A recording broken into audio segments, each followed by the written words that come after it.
아니 이게 사실 뇌를 연구하는 뇌과학자라고 하시는데 가끔 그런 얘기 들었어. 우리 그 일생을 살면서 우리 사람이 뇌의 어떤 뭐 능력을 뭐 20%도 못 쓰고 뭐 몇 프로 옛날 싸이월드에서 봤어요. 뭐 그죠. 예. 진짜 옛날부터 있었던. 아니 뇌과학자시니까 뭐 여쭤보고 싶어서. 아, 예. 사실은 우리 뇌는 항상 늘 전체 열심히 일을 하고 있고요. 예. 다만 그 능력을 최대치로는 발휘를 안 합니다. 아, 왜 그런 거예요? 아, 그럼 죽습니다.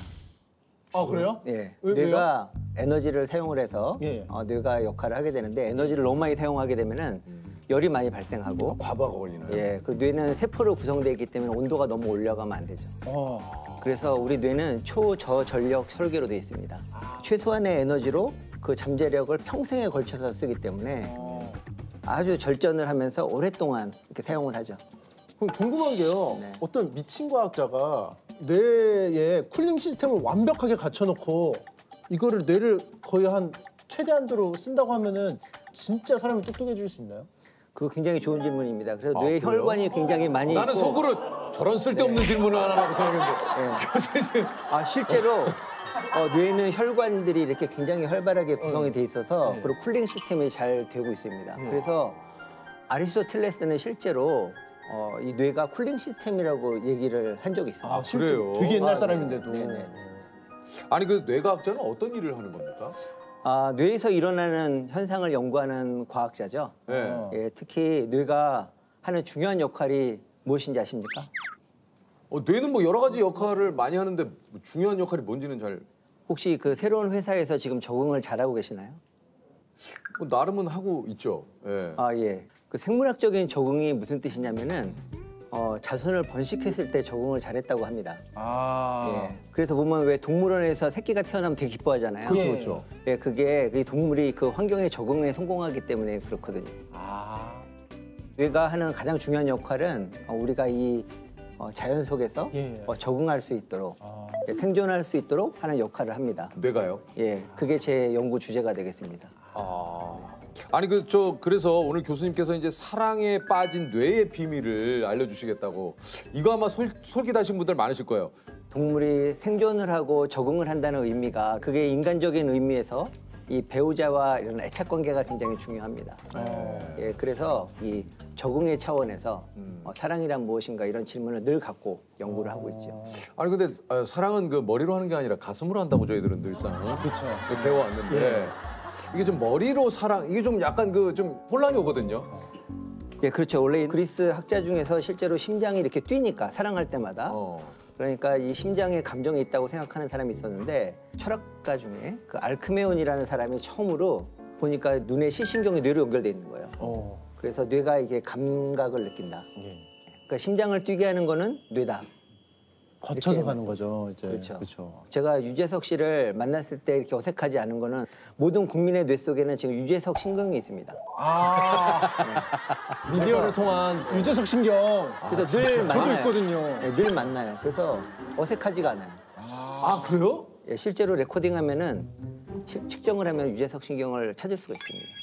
있어요? 있어요.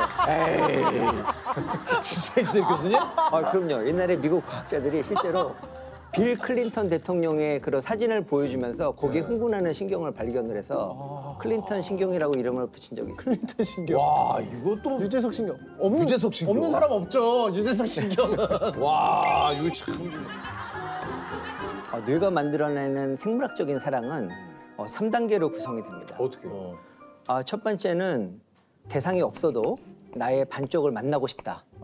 예, 그런 간절함. 간절함. 그런 간절함. 그런 상태가 있죠. 그래서 그런 보통 성호르몬들이 많이 관여를 하고요. 예, 그래서 그리스 사람들은 우리가 원래는 눈이 4개고 입이 2개고 귀도 4개인 줄 알았어요. 그리스 사람들은요? 네, 왜냐하면은 나는 불완전하기 때문에 나의 반쪽을 만나서 완전한 모습이 눈이 4개. 만들려고. 그렇죠. 4개를 만들려고. 그렇죠. 그 신비한 힘이 뭘까? 나의 반쪽을 만나려는 그런 에너지. 그 에너지가 어디 모여 있냐면 뇌의 시상하분하는 부위에서 예, 그런 신호를 계속 만들어내는 거예요. 그래서 우리 뇌는 이렇게 생존과 적응에 관련된 그런 신호를 더 민감하게 받아들인다는 걸 알 수가 있죠. 그러면은 금사빠라고 하는 금방 사랑에 빠지는 사람들은 생존과 번식에 좀 더 강한 사람들이라고 볼 어떤가요, 수 있을까요? 누구나 다들 평소에 저 사람이 나의 사랑의 대상이 될까 고민하는 건 똑같은데 좀 그 기준이 좀 낮으신 분들 있잖아요. 예. 그래서 금방 저 사람도 내 대상이 될 수 있을 것 같아. 그래서 또 고백을 하고 금방 사랑에 빠졌다가 또 아닌 것 같아. 그래서 다른 사람한테 빠지고. 그 몸 안에 결제 시스템인데 도장 막 찍는 결제 시스템이네요. 통과. 네. 이거 정말 좋은 답인데요. 제가 수업 시간에도 한번. 이거 3점, 저 3점. 침착맨 지금 감정이 막 통과, 그죠? 그러니까 여기서 중요한 포인트는 뭐냐면은 뭐예요? 의사 결정이라는 거예요. 그러니까 우리가 감정에 빠지고 하지만 그거에 따라서 행동하는 게 아니라 뭔가 의사를 결정하는 이 사람과 연애를 할 것이냐 말 것이냐. 의사 결정이 좀 빠르신 분들도 있고 좀 느리신 분들도 있고. 그리고 사랑의 그 2단계가 있습니다. 뭡니까? 드디어 대상을 발견한 거죠. 그러니까 연애하는 동안에는 또 뇌의 상태가 또 달라집니다. 그때는 뇌에서 특히 그 도파민이라든지 교감신경 이런 것들이 나와서 우리 몸에 신체에 변화가 생기죠. 늘 그대를 만나면 심장이 뛰고 그래서 평소에 이렇게 맑게 보이던 세상이 이 대상을 만나면 주변이 뿌옇게 보이는 아웃포커스 현상이 일어나게 되죠. 실제로 그거 일어나요? 실제로 일어납니다. 콩깍지가 실제로 있는. 그럼요. 그 영화나 드라마에서 나오는 그런 약간 뽀사시한 그런 효과들이 실제로 일어나는 효과라는 얘기군요. 그렇죠. 와. 근데 꼭 경험을 못 하셨습니까? 지하철에서 처음 그녀를 만났을 때 주변 사람들 뿌옇게 보이고 그 사람만 보이고. 없으셨습니까? 뭐 없다. 없었어요? 없다고 하면 또 이상해지는. 아까 막 주변이 막 뿌옇지도 않던데. 근데 우리 뇌가요 원래 주변이 뿌옇게 보입니다. 그래서 저희 카메라를 보고 계시면요 주변이 사실은 다 뿌옇게 보여요. 거기 집중해서 보세요. 맞아. 진짜 그러네. 근데 주변은 뿌였습니다. 주변이 잘 안 보이네요. 우리 눈 하나에 구조가 사랑하는 사람을 찾거나 내가 몰입의 대상을 찾거나 거기 집중하게 돼 있어요. 근데 유재석 씨가 그걸 경험 못한 거는 거기에 집중을 안 하고 주변을 이렇게 했어요. 교수님, 지금 얘기 들어보니까 그렇게 했어. 이거 얘기하시는 거구나. 그러면 그렇죠. 그건 당연하죠. 내가 몰입하는 대상이 나오면 그거 당연히 그런 거죠. 저도. 아니 이게 좀 뭐 콩깍지가 씌었다라고 이제 아까도 우리 침착맨이 좀 얘기를 했습니다만 이건 왜 그런 겁니까? 소위 말해서. 어떻게 보면 사랑이 이 뇌를 조종하는 거죠. 그런 상태가 이제 콩깍지가 씌었다고 그러는데 그 순간에 우리가 뇌를 관찰해 보면 마약에 심취했을 때와 같이 비슷한 뇌 부위가 활성화가 되는데 이제 그게 대표적으로 도파민 신경 회로가 굉장히 활발하게 활동을 하고 있고요. 또 세로토닌이라는 신경 회로가 또 작용을 해서 이게 또 세상을 아름답게 보이는 세로토닌이. 세로토닌이. 그래서 나 자신도 신비한 체험을 하게 되는 거죠. 세상이 달라 보이고. 그 사랑을 시작할 때는 그렇게 세상이 아름다워 보이는데 왜 서로 또 다투고 그러는 걸까요? 이게 유효기간이 있습니다. 유효기간이. 이거 있어요? 그러니까 적어도 2단계는 유효기간이 길게는 17개월, 짧게는 한 1년, 평균 한 1년 내외로 그런 유효기간이 있습니다. 왜냐하면 그런 거에 뇌가 워낙에 에너지를 많이 썼기 때문에 사실은 계속 그렇게 몰입하다가는 수명대로 못 살겠죠. 건강이 나빠지고. 사랑도 너무 에너지를 너무 많이 쓰니까. 그렇죠. 한편으로는 이거 좀 씁쓸하기도 한데요. 이게 뭐 사랑에 어찌됐든 유효기간이 있다. 유효기간 끝났거든요. 1년에서 17개월이니까. 그죠, 끝났죠. 저 결혼 이제 10년 됐으니까. 근데 또 그걸 또 순순히 그렇게 있다. 이게 과학적으로 그러니까 과학적으로. 이것도 오늘 TV 보시면서 과학적으로. 또 연인 사이에 뭐 부부 사이에 또 얘기 또 많이 오고 가겠는데요. 그러니까 우리가 비정상인 게 아니다 막 이러면서. 그러면 이제 사모님한테 실제로 교수님이 사랑의 유효기간은 1년이야 뭐 이렇게 말씀하신 적이 있나요? 사랑의 유효기간이 있고. 근데 교수님도 요 질문에는 영원한 사랑은 상당히 없어. 좀 멈칫하시는데요. 그러니까 사랑의 유효기간이 명확하진 않은데 아니 아까는 있으시다고 하셨는데. 사람마다 달라요. 근데 그거를 일년이라고. 상대방 질문을 보면 알 수 있어요. 이렇게 배우자가 나 정말 사랑해? 뭐 이렇게 얼마나 사랑해? 이런 질문을 하기 시작하면 그때는 잘 대답을 해줘야 돼요. 그러니까 교수님 말씀은 상대방의 질문 의도를 파악하고 대답을 해야지. 뭐 그냥 우리가 이렇다고 해서 아니 1년이 지났잖아. 나 사랑해? 17개월이 지났잖아. 이러면 안 된다라는 얘기신 거죠, 그죠? 그렇죠. 낭만적인 사랑의 그 유효기간이 있고 있다. 그보다 더 깊은 사랑이 시작된다. 그렇지. 2차 사랑, 2차 사랑. 그러면 이렇게 정리를 해야겠다. 2차 사랑. 사랑은 계속 이어진다. 그러나 우리 그 감정적으로 그리고 열정적인 그런 어떤 뜨거운 불타오르는 막 미치겠는 그런 사랑은 유효 기간이 있다. 이렇게 정리를 한번 해보도록 하겠다. 그죠. 자, 이것을 뭐 사랑은 뭐 1년에서 17개월 사이 끝난다 이 얘기가 아닙니다. 그리고 세 번째 단계가 바로 이제 애착의 단계로 가게 됩니다.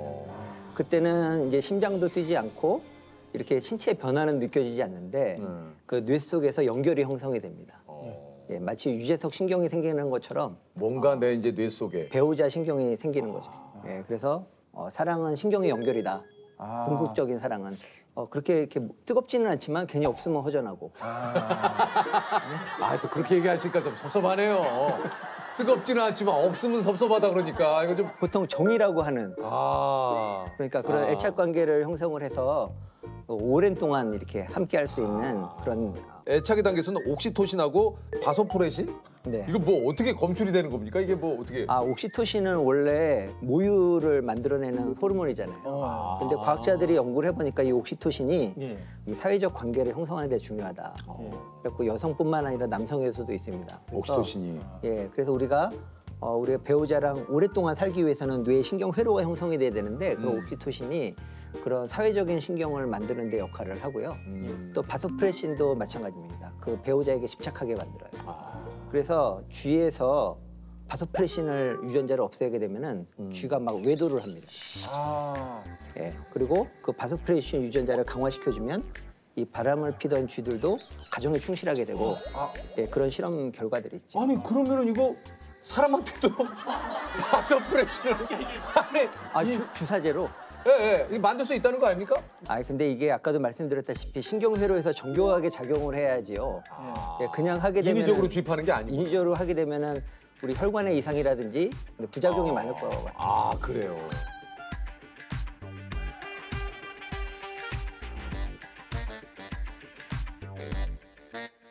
이렇게 사랑에 관한 것을 뇌과학으로 이렇게 얘기를 들으니까 되게 흥미진진해요. 맞아요. 그래요? 우리끼리 뭐 사랑에 관한 이야기를 가끔 하지만 이렇게 과학적으로 푸는 경우 사실 이건 좀 귀한 기회잖아요. 그렇죠. 원래 이제 감성적으로 이게 맞아 이렇게 근거 없이 말하는데 그렇지. 연구 결과를 토대로 말씀하시니까 그렇지. 이제 납득이 왜냐면 되는 거죠. 깻잎을 우리 그 말년 씨가 그때 나와가지고 깻잎을 잡아줘야 되느냐 말아야 되느냐 가지고 굉장히 얘기를 많이 했거든요. 맞아요. 그러니까 내 친구랑 내 애인과 셋이 밥을 먹는데 내 친구가 깻잎을 못 대고 낑낑거리고 있을 때 내 애인이 친구의 깻잎 떼는 걸 도와줘도 상관없다. 아니다. 그걸 뇌과학적으로 한번 설명을 해볼게요. 그걸 뇌과학적으로 설명해주세요. 설명이 돼요? 일단 젓가락을 활용해서 깻잎을 뗀다는 거는 정말 그 뇌가 갖고 있는 최고의 기술입니다. 이 손가락 하나당 근육 숫자라는 신경을 하게 되면은 거의 기가헐츠인데 이건 5손가락과 기가헐츠요? 예, 이거 5손가락을 이용해서 젓가락까지 하는 거는 테라헐츠의 그런 프로세싱이 필요한 테라헐츠. 정말 그 고도의 몰입이 필요한 거거든요.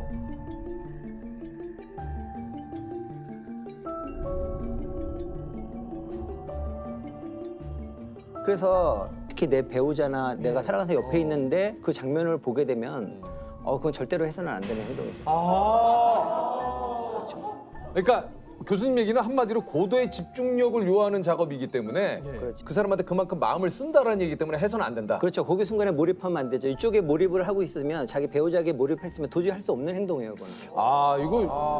근데 나는 아무리 이게 과학적이라 하더라도 사람이 이게 이 차트로 들어가나요? 뭔가 이렇게 조금 상대방의 공공에 빠졌을 때 그것을 도와주는 건 이건 본능이지 이것을 굳이 그렇게 하는 건 좀 인간적이지 않지 않느냐. 자, 생각을 해보십시다. 이게 깻잎이 저도 생각한 거예요, 교수님. 물러설 생각이 저도 생각을 한 거예요. 지금 깻잎이 2장이 붙어 있단 말이에요. 네. 그러니까 이게 3차원 깻잎이 지금 2차원으로 완전히 붙어 있어요. 그런데 뇌가 뗐는데 또 생각을 해보십시오. 이거를 먹었어요, 상대방이. 근데 내가 이 깻잎을 잡고 있잖아요. 이건 또 내가 먹어야 됩니다. 왜냐면 내가 손을 댔기 때문에. 그렇죠. 그걸 내가 먹었어요. 그러면 운명적으로 붙어있던 깻잎을 한 장은 그분이 드시고 한 장은 내가 먹었다는 게 교수님 이건 좀 약간 비약이에요. 로맨티스트세요. 네? 로맨티스트.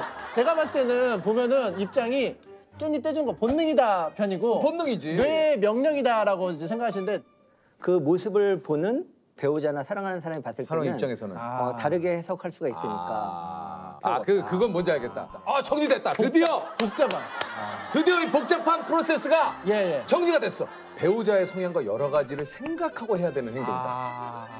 즉 내 남자친구나 내 여자친구가 이런 것들을 별로 좋아하지 않는다 예. 하면 본능이어도 하지 말아야 한다. 자, 그러나 어느 정도 이런 것들에 대한 서로 상호 간의 이해도가 있는 커플이다. 그렇다면 해도 된다. 즉 알아서 잘 눈치껏 하시라. 길게 이어진 논쟁에 오늘 방점을 찍네.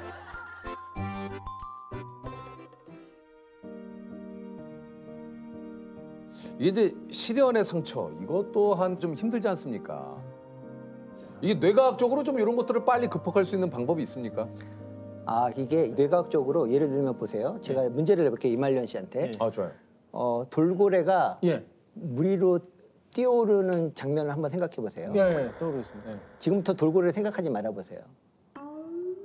계속 생각나죠? 나는데요? 예, 그죠? 예. 왜냐하면 우리가 뭔가를 잊어버렸다는 걸 확인하려고 그러면 그 기억을 다시 끄집어내야 됩니다. 예. 의식하지 않으려고 하는 걸 의식하기 때문에 그 의식한 것 때문에 의식하려는 게 계속 의식게 되는 거잖아요. 다시 한번 정리해 줘봐요. 그러니까 보세요. 의식하지 않으려는 것이 이미 의식하는 것이라서 지금 말씀하신 거 한마디로 말하면 메타인지라고 그래서요. 메타인지요. 예, 아는 것을 아는 기능이 메타인지거든요.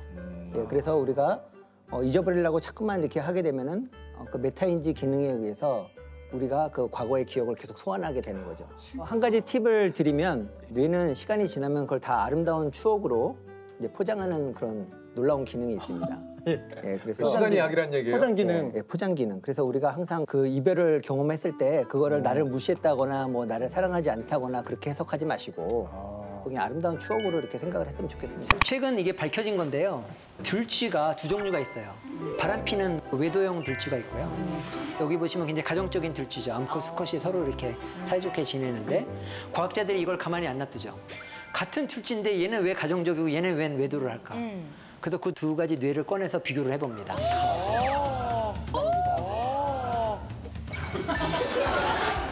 어떻게 얘기할까요? 꺼낸 게 좀 자극적인가요?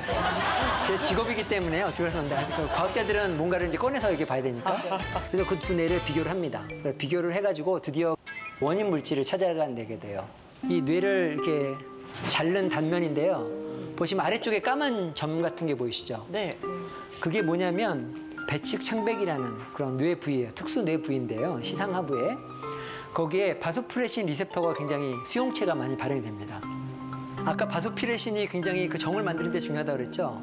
이 바소프레신 신호를 받는 그런 유전자가 굉장히 이 가정적인 생쥐에 많이 발현을 하고 있었던 거예요. 그래서 과학자들이 또 실험을 했어요. 그러면 바소프레신 수용체를 외도하고 바람피는 생쥐의 뇌에 넣어서 유전자를 발현시켜줘 본 거예요. 그랬더니 이 쥐가 그래프에서 보는 것처럼 가정적으로 변했어요. 그래서 과학에서 그 인과관계를 밝히게 된 거죠. 그래서 사람한테 적용할 수 있겠습니까? 없겠습니까? 있어요? 굉장히 간절하게 원하시는 분이 있으신 것 같은데요. 사람한테서는 이게 불법 시술이죠, 그죠? 그렇죠. 네, 그렇죠. 유전자를 발현시키려고 그러면 뇌에 여기 두개골에 구멍을 뚫고 거기다가 뇌 속에다 주사를 해야 되는데요. 있었으면 불티나게 팔리시죠.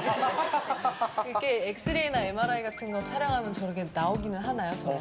굉장히 좋은 질문인데요. 아직 사람한테서는 저 외도하는 사람과 가정적인 남자와 그 두 가지를 비교해 본 경우는 없습니다. 아마 사람한테서도 그걸 볼 수 있다 그러면 굉장히 좋을 것 같습니다.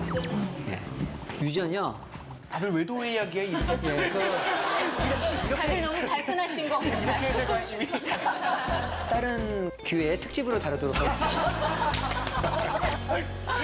그러면 과연 그럼 여러분들 여기 미혼이신 분들은 저 남자가 멋져 보이는데 저 사람이 어떤 성향을 가지고 있을까 궁금하시잖아요. 궁금하죠. 예, 그래서 이 외도형 수컷 쥐하고 가정적인 수컷을 이제 비교를 해봤어요. 이건 공간학습 능력을 테스트한 건데요.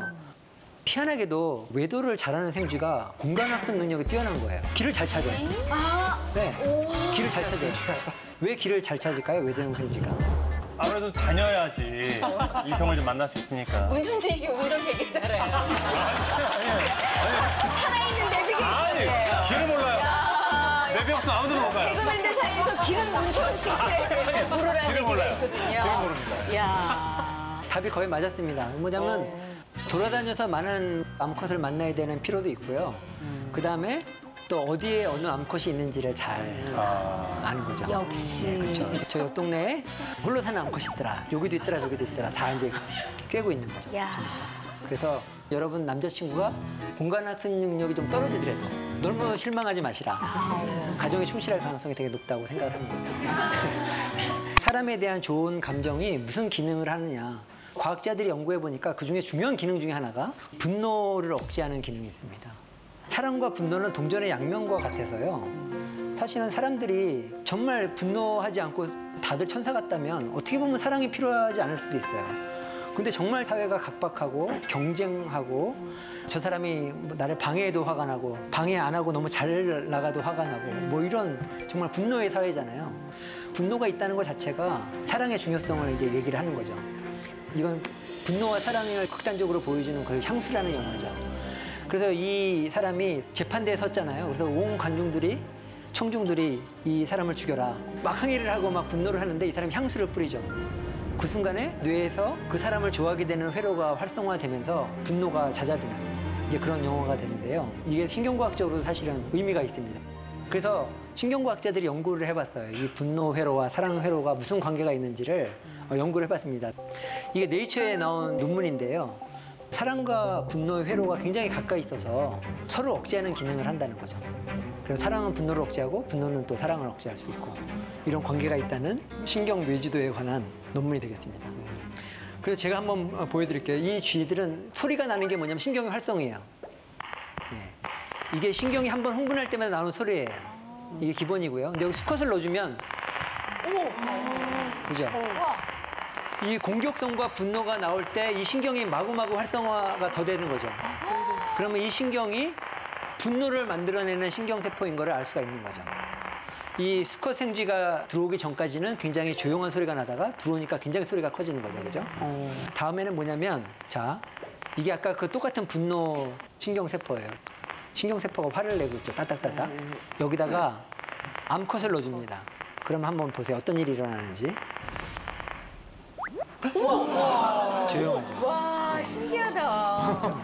그러니까 이게 신경회로의 원리입니다. 굉장히 순식간에 일어나잖아요. 이게 바로 이 두 가지 종류의 신경세포가 아주 가까이 등을 맞대고 있다는 거예요.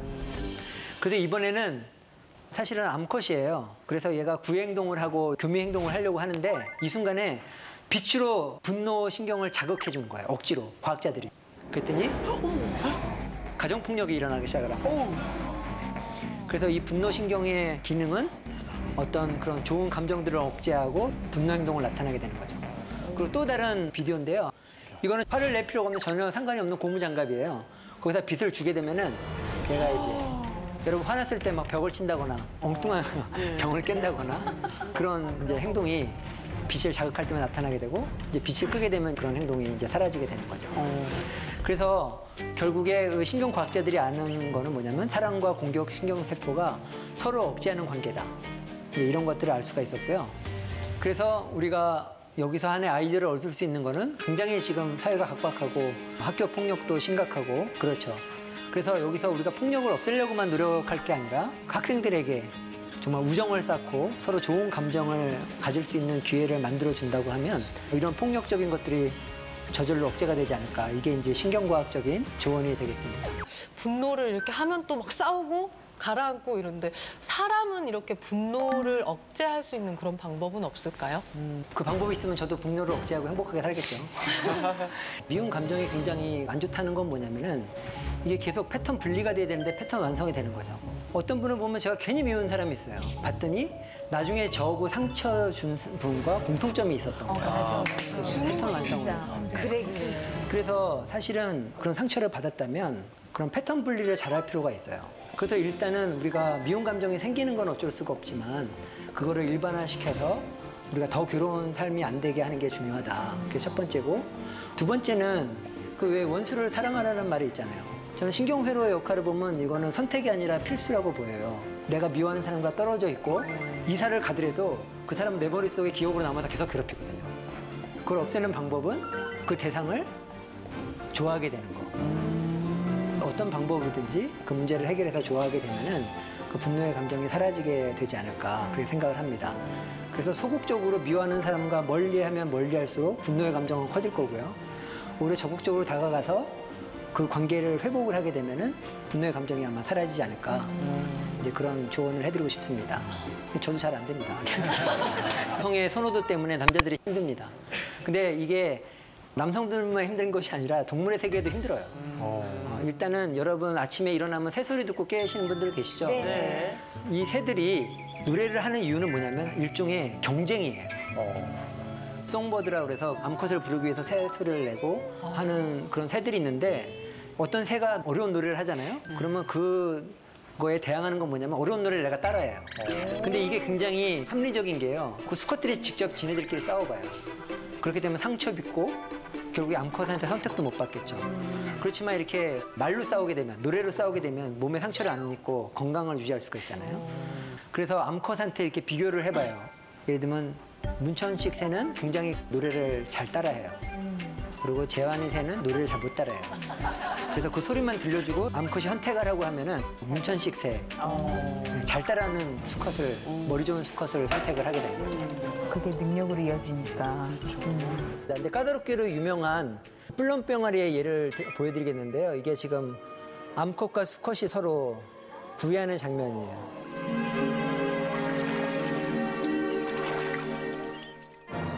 먼저 뛰는 게 암컷입니다. 암컷이 이렇게 신기하다. 무리를 뛰어가게 됩니다. 싱크로나이즈 그거 하는 거 같아, 그치? 너무 귀엽다. 그래서 이 뿔렁병아리는 잠수성 오리이기 때문에 다리가 엉덩이 끝에 달려 있어요. 그래서 이렇게 무리를 이렇게 뛸 수가 있습니다. 너무 귀엽다. 그리고 이 암컷이 이렇게 무리를 뛰어가다가 수컷이 따라가잖아요. 근데 어느 순간에 이게 또 각도를 팍 틉니다. 그러면 또 수컷도 따라가야 돼요. 그래서 이 뿔렁병아리가 수컷을 고르는 3단계가 있는데요. 첫 번째 단계가 뭐냐면은 이 지구력 테스트죠. 무리를 이렇게 쫙 뛰어갈 때 얼마나 잘 따라오는지. 이게 너무 떨어지면 탈락이에요. 그래서 잘 간격을 맞춰서 따라가야 되고요. 까다롭구나. 어느 순간에 근데 각도를 팍 틀어요. 그러고 이제 가는 거죠. 근데 그냥 지나가면 탈락이에요. 왜 그럴까요? 왜 이 지구력과 꺾어지에서 이렇게 하는 순발력을 테스트를 할까요? 뿔렁병아리는요, 부부가 함께 공동 육아를 해요. 그래서 아빠가 먹이를 가져오는 동안에 엄마가 아기를 보고 아빠가 아기를 보는 동안에 엄마가 나가서 먹이 활동을 하는데요. 만약 천적이 나타났을 때, 그러니까 매나 이런 천적이 나타났을 때 아빠는 무리를 뛰어야 돼요. 나 잡아봐라 하는 거죠. 네, 그래서 둥지와 새끼를 보호하는데 잘 뛰어야 되겠죠. 보호의 능력이. 네, 그렇기 때문에 지구력이 좋아야 돼요. 트는 건 뭘까요? 매가 잡아야 되는데 피하는 거. 피해야 되겠죠, 그죠? 아무리 잘 뛰어도 잡아먹히면 소용없죠. 돌아와야죠, 그죠? 돌아온 남편이 좋은 남편입니다. 그런데 여기서 끝이 아니에요. 세 번째로 테스트하는 게 뭐냐면 딱 멈추잖아요. 그 다음에 들어가서 거의 1, 2분 내에 물고기를 잡아야 돼요. 너무 늦으면 나와보면 이미 암컷은 없어요.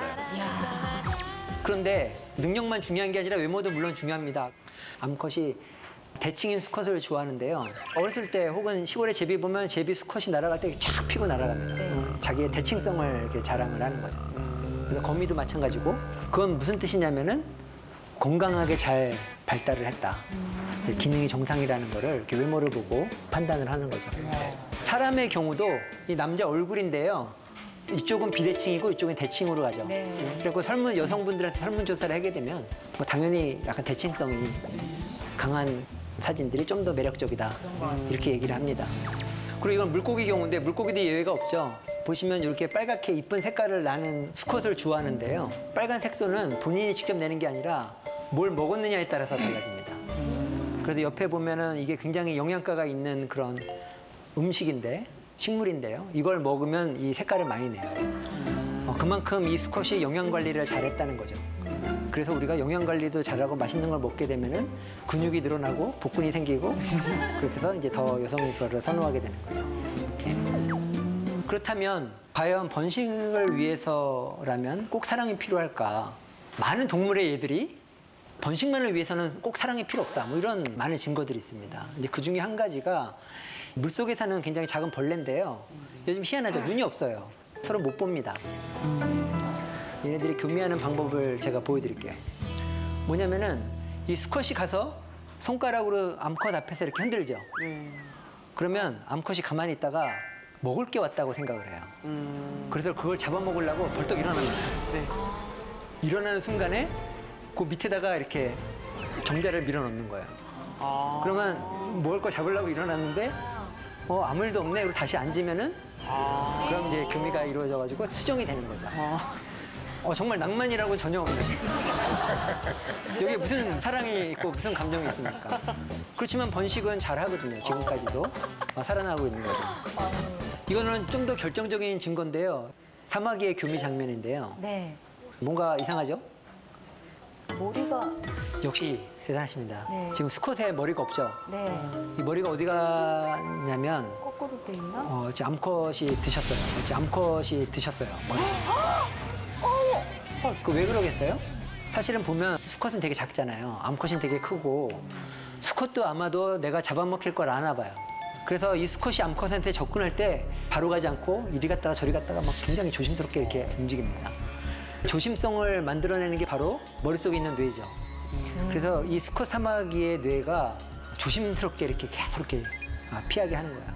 그래서 기회가 됐을 때 얼른 이제 올라갔는데 그 순간에 이 암컷이 그 걱정 근심 가득한 뇌를 먹어버리는 거죠.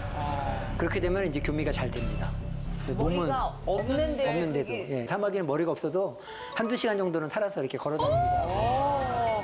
그거는 이제 혈관 구조가 곤충과 다른 포유류랑 다르기 때문에 그런 건데요. 여기 남성분들 솔직히 자기가 좋아하는 여성에게 쉽게 접근할 수 있습니까? 첫사랑의 경험을 돌이켜보세요. 주저주저 해요. 주저주저 하죠. 그래서 맨날 하는 게 뭐예요? 그걸 술을 먹거나 이제 그런 상태에서 취중 진담을 하는 거죠.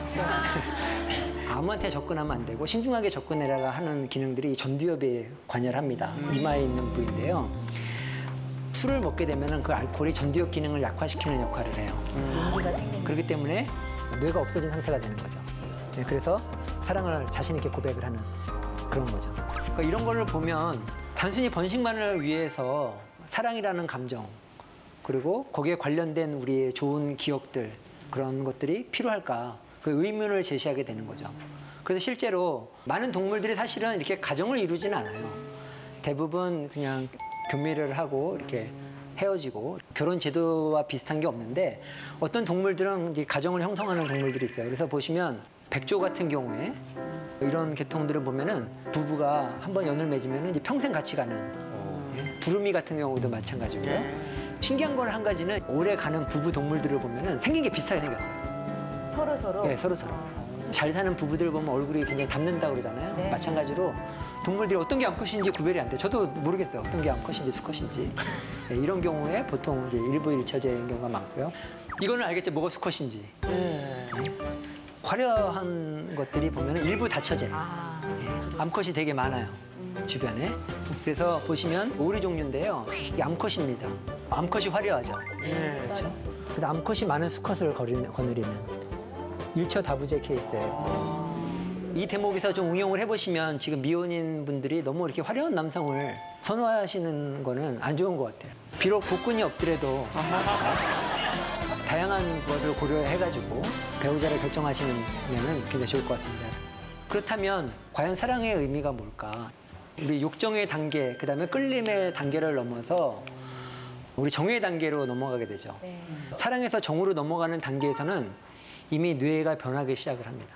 그리고 신혼 초에 이제 뜨거운 감정을 실어서 뭐 싸우기도 하고 하면서 옥시토신이라는 호르몬 또한 바소프레신이라는 호르몬 얘네들이 원래는 자궁수축 호르몬이고 우리 배뇨를 조절하는 호르몬인데 사람들이 연구를 해보니까 이 호르몬들이 이 정을 만들어내는데 되게 중요하다 그렇게 된 거죠. 그래서 저도 사실은 처음에 연애할 때 굉장히 같이 있고 싶잖아요. 같이 있고 싶고 떨어져 있으면 전화하고 싶고 그렇게 했는데 이제 결혼을 하고 나니까 무슨 생각이 들기 시작하냐면 한 번쯤은 좀 혼자 있고 싶다. 네, 혼자서 좀 영화도 보고 책도 좀 읽고 제가 뭘 하고 싶다. 그런데 매번 가서 이제 애도 봐야 되고 내 집안에서 일을 해야 되니까. 근데 어느 순간 기회가 온 거예요. 아내가 애를 데리고 친정에 간다는 거예요. 네, 그 날짜가 3박 4일로 결정이 됐어요. 그래서 그 날짜를 이제 디데이로 해서 손꼽아 기다린 거죠. 19, 87 해갖고 그날이 딱 오고 이제 버스 태워 보내고 드디어 이제 자유로운 그걸 느끼기 시작을 했어요. 그래서 집에 들어가서 이제 그동안 계획했던 걸 하려고 하는데 몸이 말을 안 듣는 거예요. 계속 생각이 나는 거야. 뭘 해야 되는데 계속 마음에 걸리고. 그래서 전화하고 잘 도착했냐고. 그래서 결국에는 버티다 그날 밤에 심야 열차를 네, 버스를 타고 약간 수습하신 여기까지. 예, 기억은 뭐 기억은 왜곡될 수도 있으니까. 예, 어쨌거나 이런 것들이 이제 정의 단계가 이제 되는 거예요. 뭔지 좀 아시겠죠, 그죠? 저희 그 카이스트 교수님께서 본인의 경험을 얘기해 주신 건데요. 결혼식장에 이제 신랑 입장에서 이렇게 걸어가고 있었던 거예요. 너무 긴장해서 가고 있는데 그 순간에 놀란 게 한 가지 있다는 거예요. 이 교수님이 입장을 할 때 주변에 여성분들을 이렇게 그걸 스캐닝하고 있다는 거예요. 혹시 그 어떤 이쁜 분이 계신가 하고 이렇게. 옛날 여자친구가 봤을까 봐 그런 생각이 나요. 뭐 그럴 수도 있고요. 그래서 본인이 내가 왜 이러지 이러면 안 되겠다고 이렇게 한번 다시 마음을 다시 고쳐잡았다는 그런 말씀이 어떻게 있더라고요. 그건 뭘 말하는 거냐면 벌써 우리 본능이죠. 본능적으로 남자들은 이렇게 주변의 여성들을 이렇게 보는 그분이 뇌가 이상해서가 아니라 원래 그렇게 돼 있습니다. 그래서 오히려 어떤 분들은 시선을 김상준 씨 같은 케이스인데 이렇게 딱 시선을 고정하고 가시잖아요. 그러니까 엄청 노력하시는 거예요. 원래는 이게 자동으로 돼야지 정상입니다. 그래서 이게 굉장히 그 선인들의 지혜인데요. 우리 전통 원래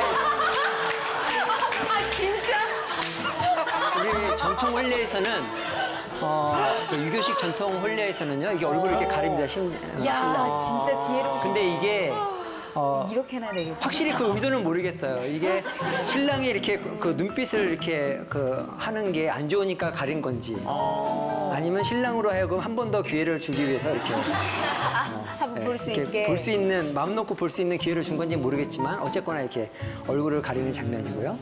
그리고 이거는 뭐 걸어가는 거니까 별로 위험하지 않아서 괜찮다고 생각이 드는데 다음 보여주시죠. 이렇게 말을 타고 갈 때도 아이고 세상에. 이렇게 그래서 앞에 이렇게 한 분이 대신 끌어주시고 이렇게 시선을 이렇게 오로지 나는 나의 신부만 생각할 수 있는 그런 배려. 굉장히 좋은 제도라고 생각을 합니다. 그래서 여기 미혼이시죠? 네, 미혼입니다. 네. 네네. 한번 이런 것들을 사용해 보시는 것도 괜찮을 것 같아요. 신랑 입장시에. 제가요? 아니면 경주마처럼 이렇게 해놔야 될 것 같아요. 예, 그래서 남자들이 그 사고가 나는 경우를 보면 굉장히 유명한 그 사진 그림이죠. 그 여성에게 시선을 주는 바람에 난 사고 장면들, 그 위험한 장면들에 대해서 이렇게 얘기를 한 겁니다. 근데 이게 아까도 말씀드렸다시피 이게 정상적인 반응이에요. 이거를 너무 이렇게 안 좋게만 보시면 안 됩니다. 실제로 이렇게 굉장히 지적으로 성숙한 사람들도 어쩔 수가 없어요. 보시면 그 각국의 정상들의 경우에도 굉장히 정치적으로나 존경받는 분들도 순간적으로 자동으로 이렇게 되는 그런 측면이 있는 거죠. 그러면 선생님, 네. 남자친구랑 여자친구랑 데이트하다가 짧은 치마를 입은 여자가 지나갈 때 고개를 돌리는 걸로 절대 싸우면 안 되는 건가요, 그러면?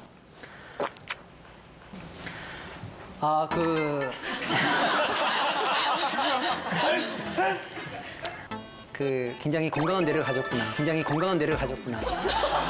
이렇게 생각을 해주시면 되겠습니다. 교수님 말씀하시니까 다들 하는군요. 제가 와이프한테 얘기했다 진짜 맞을 뻔했거든요. 그래서 남성분들은 또 이 시선을 잘 이렇게 조정을 하셔야 되겠죠, 그죠? 그래서 이게 어떻게 하면 우리가 시선을 이렇게 잘 고정시킬 수 있을까? 그래서 그게 아이디어 상품이 하나 나왔어요. 그래서 그거에 대한 그 홍보 동영상을 제가 잠깐 보여드리도록 하겠습니다. 굉장히 유명한 여배우인데요. 네. 이 여성들이 불만인 거죠. 그 남성들의 시선이 얘기할 때 눈을 봐야 되는데 왜 이 시선이 이렇게 되느냐. 눈을 봤으면 좋겠다.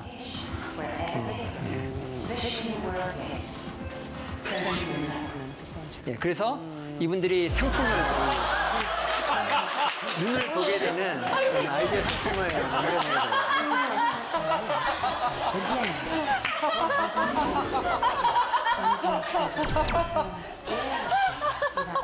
세상에.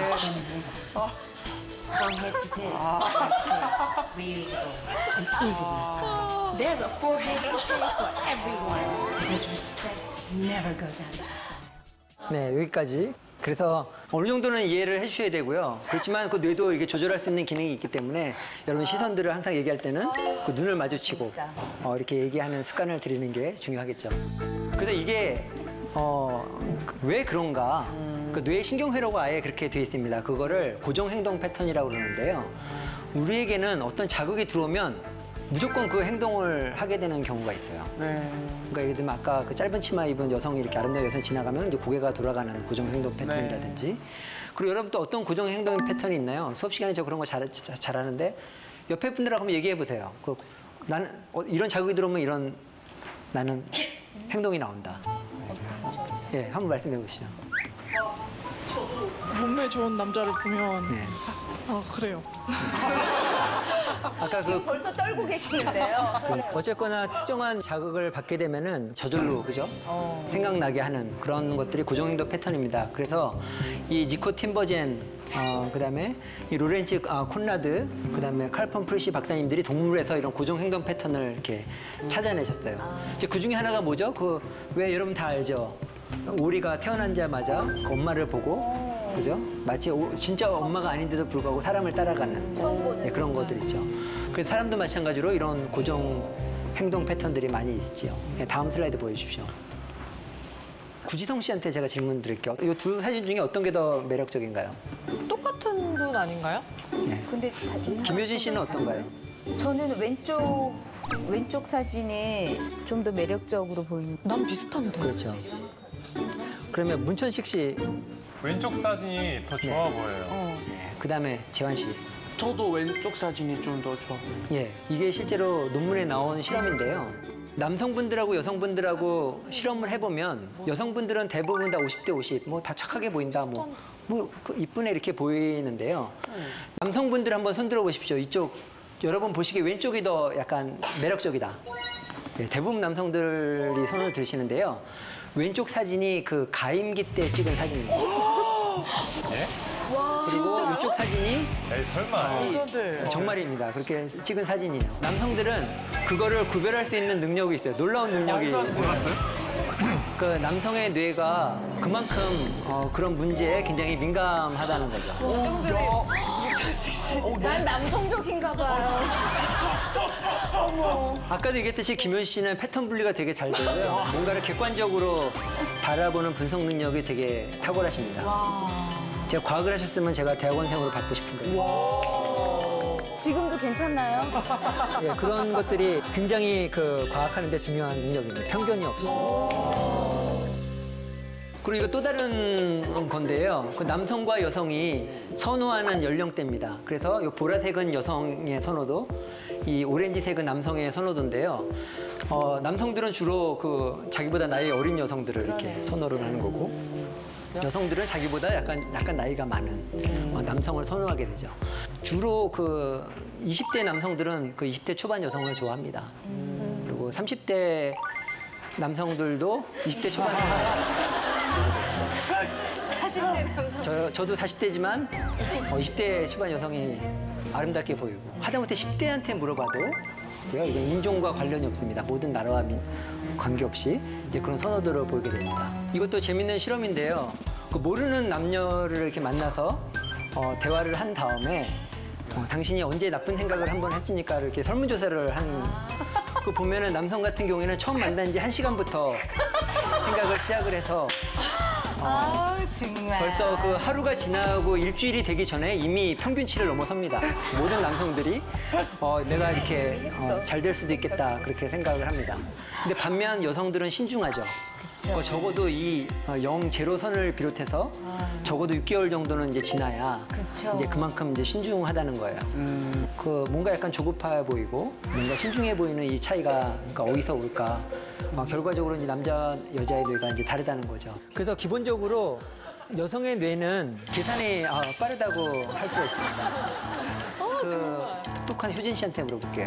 이 전체적인 이 아름다운 동화의 공통적인 결론이 뭔가요? 일단 남자가 능력이 많죠. 예, 네, 다 그렇죠. 왕자님들이시잖아요. 그렇죠. 왕자님이래야 네. 되잖아요.